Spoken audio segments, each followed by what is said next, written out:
드디어 한상재와 함께하는 인니뉴스가 방송됩니다.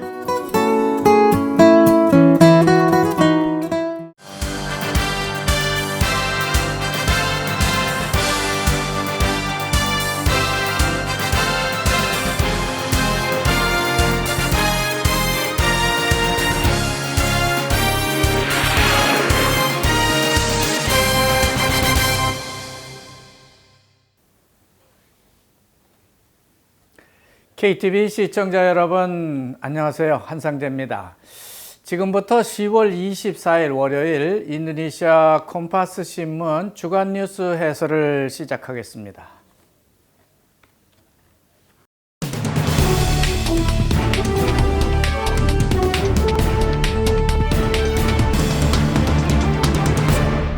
벌써 10월 하순이 됐는데요. 이달은 조코위 제2가 정부 출범 2년을 맞는 날입니다. 따라서 콤파스 신문은 조코위 대통령 정부의 2년 성과에 대한 여론조사를 실시하고 있습니다. 여론조사 결과는 비교적 좋은 성적을 내고 있다고 발표하고 있습니다. 그것은 만족하고 있다고 대답한 국민이 61%나 되고 만족스럽지 못한 것 같다고 대답한 국민이 35.8%에 그치고 있기 때문입니다. 2015년 취임 초기의 지지도와 큰 차이가 나지 않고 있는 것을 볼 수 있는데요. 분야별로 보면은 정치 분야가 73.1%가 만족스럽다고 대답하고요. 사회복지 분야도 68.6%로 아주 좋은 평을 받고 있습니다. 그러나 사법 분야와 경제 분야에서는 각각 50.9%와 51.4%만이 만족할 만하다고 대답을 하고 있습니다. 조코위 대통령은 국민들을 향해서 뿡리, 즉 뇌물을 요구하는 공무원이 있다면 즉시 옛날 우리나라 신문고와 같은 이메일 주소와 SMS 번호 등을 통해서 신고해 달라는 광고를 하고 있습니다. 뇌물을 달라고 하는 공무원을 만나게 되면은 즉시 신고를 해달라고 부탁을 하고 있는 것이죠. 그러나 그게 어디 말처럼 쉽나요? 그러다 다른 공무원한테 찢길 수도 있을 텐데 그게 그리 쉬운 일이냐 하는 것입니다. 그런 일이 있어도 신고하기는 쉽지 않다고 하는 말이죠. 그러나 문제는 대통령의 의지가 아주 대단하다고 하는 것입니다. 콤파스 신문은 다양한 각도에서 뿡리에 대한 분석 기사를 싣고 있는데요. 특히 국민들의 설문조사 결과를 보면 아주 흥미로운 것을 볼 수 있습니다. 우선 뿡리 장소에 대해서 현지인들은 도로에서 48%, 항구에서 35%의 뿡리가 이루어지고 있다고 답하고 있습니다. 또 경찰서가 24%, 세관이 21%, 교통부가 3%, 그리고 지방정부가 3%라고 꼽고 있습니다. 하지만 외국인들에게 이런 것을 물어본다면 이민국과 세관, 경찰서가 아닐까 생각이 됩니다. 뇌물을 달래거나 주는 이유를 묻는 질문에 대해서도요, 55%가 급행료라고 대답하는 반면 정부 보조금일 것이라고 보는 경우가 18%, 그저 안전상 그저 주고받는 그런 경우가 13%라고 대답을 하고 있습니다.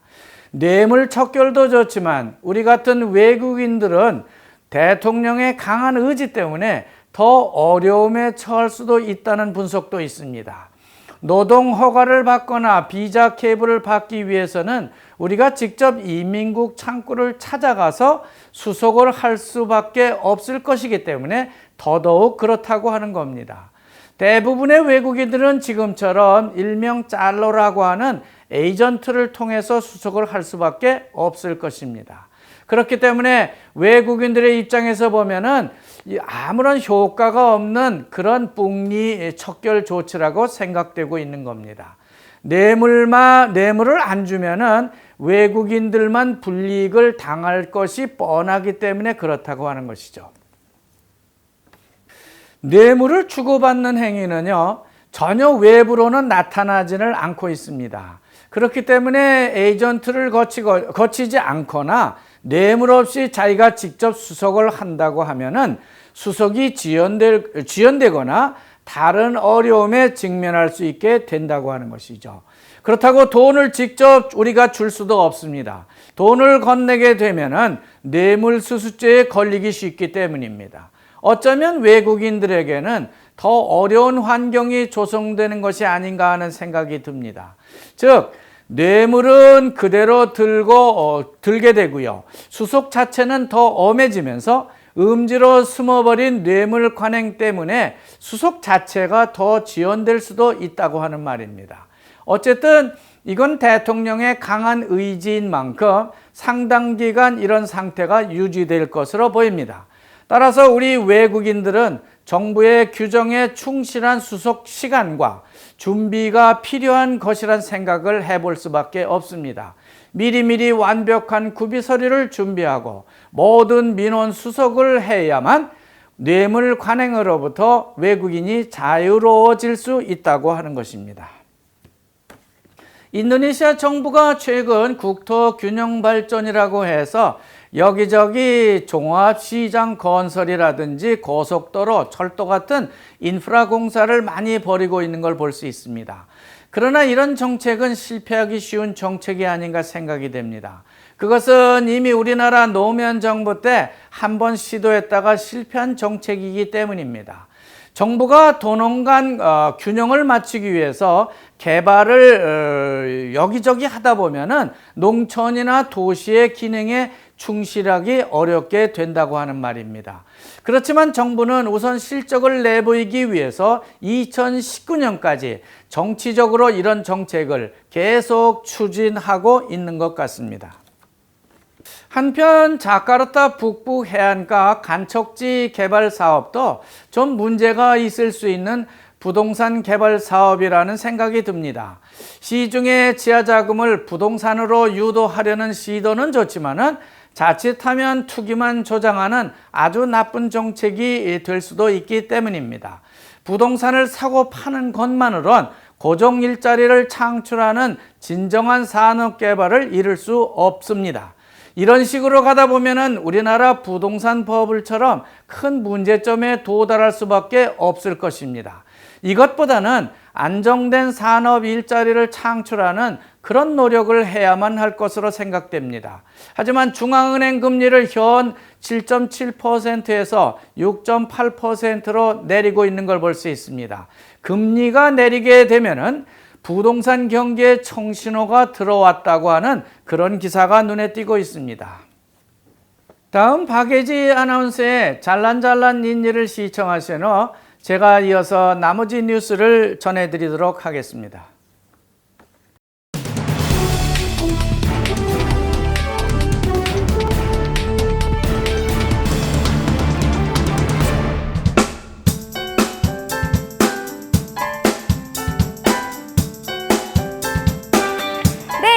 안녕하세요. 잘난잘난이니의 박예지입니다. 한 주도 잘 보내셨죠? 네, 오늘은 시작부터 기분이 정말 좋은데요. 네, 이것 좀 보세요. 이 바닷가 근처에 위치한 이렇게 예쁜 레스토랑이 와 있는데 어떻게 안 좋을 수가 있겠어요. 그죠? 이곳은 서양 시푸드 음식을 파는 곳이라고 하는데요. 벌써부터 기대가 정말 많이 됩니다. 얼마나 맛있을지 저와 함께 먹어보러 가요. 잘난잘난! 안쪽에 위치한 더 퓨어 식당. 퓨어는 부두라는 뜻인데요. 장소에 걸맞게 상호명과 인테리어까지 전부 통일시켰습니다. 수상의 선박을 모티브로 지어놔서 그런지 정말 크루즈 여행하고 있는 듯한 느낌을 받았는데요. 실내외로 구분되어 있고 또 바다와 이어져 있어서 수상 레저 구경도 가능하답니다. 직원들도 선박 승무원 유니폼을 입고 있어서 사장님의 센스가 단연 돋보였습니다. 또 맛집에 가면 보통 음식 사진 찍느라 바쁜데요. 이곳은 음식 사진 외에도 인생 사진 남길 수 있는 포토존이 정말 많습니다. 또 1, 2층으로 나뉘어진 이곳은 넓기도 정말 넓어서 대가족 모임이나 회식할 때도 참 좋을 것 같습니다. 참 가끔은 웨딩 화보 촬영이나 피로연도 한다고 하네요. 미니풀에서 식사할 수 있는 공간도 마련되어 있는데요. 세 자리뿐이니까 예약은 필수겠죠. 정말 보기만 해도 가슴이 뻥 뚫리지 않으세요? 넓은 바다, 푸르른 하늘이 엔돌핀을 마구마구 분비시킵니다.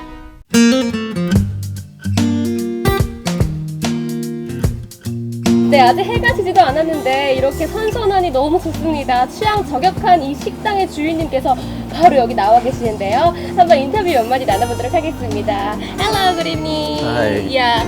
Okay, so when did you open this restaurant? We opened it last year, actually. Last year? The grand opening was early this year. This year. Oh, so it's quite new, right? Yeah, it is. I love the atmosphere. It's really pretty.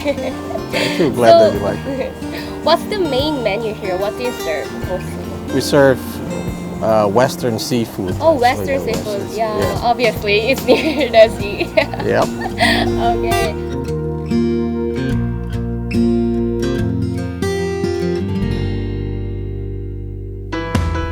각종 해산물을 바삭하게 튀긴 시푸드 플래터. 4-5명이서 먹을 수 있는 양으로 정말 맛있었습니다. 다음은 Grilled Salmon with Lemon Crush, 연어 요리인데요. 노릇노릇 구운 연어에 삶은 감자와 각종 야채를 곁들여 먹는 요리입니다. 마지막은 비프 피자, 모짜렐라 치즈와 각종 야채들 그리고 소고기가 듬뿍 얹어져 있고요. 도우는 얇아서 에낙 깔리. 와, 큼지막 나무 도마 위에 이렇게 네모난 스퀘어 피자가 나와 있습니다. 얼마나 맛있을지 정말 기대돼요. 일단 썰어서. 와, 여기 야채도 많고요. 치즈도 여러 종류가 섞여 있는 것 같고요. 파프리카, 양파. 오, 진짜 맛있겠다. 한번 먹어볼게요. 피자는 손맛이 제 맛이죠. 따라, 엄청 맛있어 보이죠?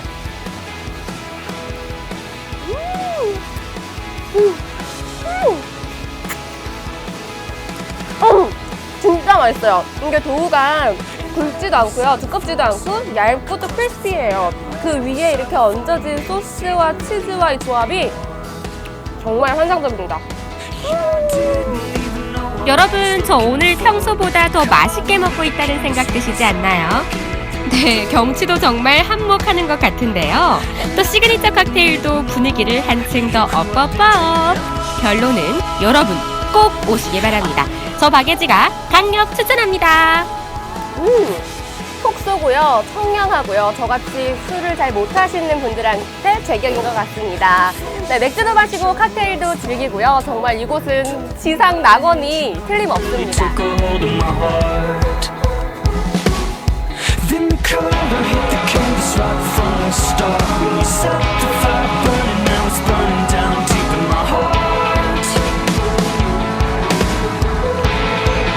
네, 여러분 오늘 맛집 어떠셨나요? 제가 더 뿌듯한데요. 잘란잘란이니 와본 것 중에서 가장 손에 꼽는 좋은 레스토랑인 것 같습니다.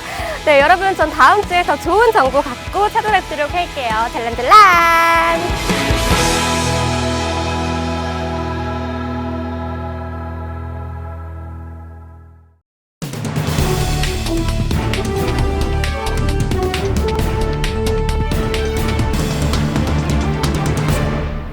하루 평균 60만 대의 자동차가 다니고 있다는 자카르타 찌깜백 고속도로 통행료를 지난 22일 밤 자정을 기해서 인상했다고 합니다.